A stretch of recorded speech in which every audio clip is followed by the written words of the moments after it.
Hello, welcome to the latest Cities of the Imagination Jam. And in this video, I'm looking at some research. I'm going to take you some early research on a piece of art that I want to make. So here's an image I made a few years ago. This is part of Expo 67 that was Montreal, the World Expo 1967, and it was in Montreal. I did a range of these colorful prints, and they're tradigital. Again, they're mixed with 3D graphics, basic blocky 3D graphics, and traditional drawing. And this was the first one I moved away from 3ds Max and used Blender on this. And I also used GIMP. So for this, it was all open source software, and I wanted to see if I could make like a finished artwork that was saleable, so people have bought this.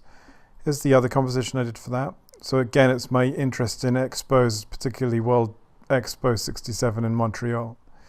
So this is the Buckminster Fuller Dome, and this is Habitat 67, which is still standing there today if you go to see it. And again, this was built up with graphics and traditional drawing. And then the bright colors were quite successful. And yeah, a gallery in Montreal liked it. They bought that, 2 of those. And then this is something from 3zuni.com. If you've been following 3zuni.com, this is a similar kind of theme, a retro aesthetic to it from that kind of late 60s and early 70s theme. 3zuni is that kind of style. But in this case, I've made a 3D print. So this buckyball, as it were, is a 3D print. It's a real life print. I don't have it anymore. I left it in a fab lab down in England. And it was painted fairly roughly, and then it was just photographed. And then I used compositing techniques to add this person inside, and then 2D graphics, and then some traditional stuff there. So the aim of this, what I'm doing now for this jam, this video is a separate video to the rest, because I didn't want to have those GDPR laws or whatever they're called about copyrighted material, because this work is Isamu Noguchi. So I don't want to make a longer video about making this design and then having it taken off. So that's Isamu Noguchi, the Japanese architect, designer, visionary. That's some playground designs that he made. Again, you can see the same patterns and aesthetic that I'm into. And the aim of this project is to make a kind of an homage expo poster that advertises an expo in the 3zuni.com timeline, as it were. So it's not a real expo, it's like an alternative history in a way.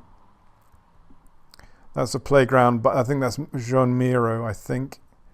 And this is Logan's Run. This looks a bit weird because this is the height of the people and these are just models. So it kind of breaks the illusion, doesn't it? And these models are heavily influenced by what I'm going to show you now, which is Expo 67, which is here. No, that's Expo 70. Expo 67 is the Montreal Expo, and you can still go there and check it out. Yeah, there's just some sort of thing in my life that really inspired me. This design in that zeitgeist. It's kind of a thing. It'd be amazing to go back to that time. It was apparently a very interesting time for that part of the world. Quebec, it brought Quebec into the 20th century in a way. Made it futuristic. That's gone to a website. So anyways, there's lots of... here's kind of the design of the sort of a really nice expo design, sort of poster. So you can see the really nice font and the kind of faded colors. It's a building there. Okay, so you can see what I'm trying to look at with regards to this aesthetic. Now I'm going to move on to the Japan Expo, and this is in some ways even more contemporary because it was later it was only 3 years later, but the forms, the style and the forms have evolved a bit, and they look a bit more relevant, I feel, today. This Expo 67 was still slightly in the 50s, some of the designs. In fact, is the 50s, that's the 64. Yeah, so even some of the designs, but we look at Expo 70 and it's more sort of globular, pod-like. And Expo 70, in case you don't know, was in Japan. Okay. I'm going to type in Expo 70 poster.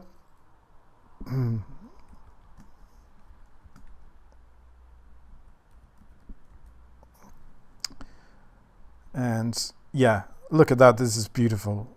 You know, that's real. That's very almost contemporary feeling, that poster. So you can see the kind of thing that I'm looking to do. So the next stage in the next video is the whole lot, and I'm going to show you how I'm developing it and how I'm going to come about making this kind of expo, the most classic expo ever that never existed. This is the poster that I was looking for. That's beautiful. I love that. I love the color, the Japanese font mixed with the English Roman numerals, not numeral, you know what I mean. And then the really cool logo.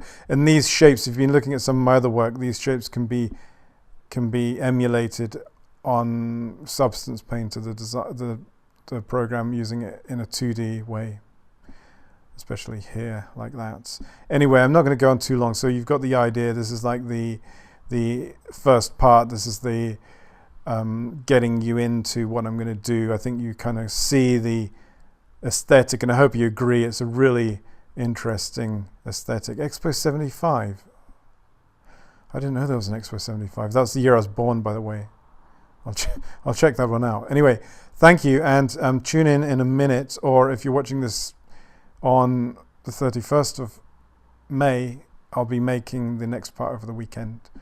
If not, just go to the link. Thank you. Speak to you soon. Bye.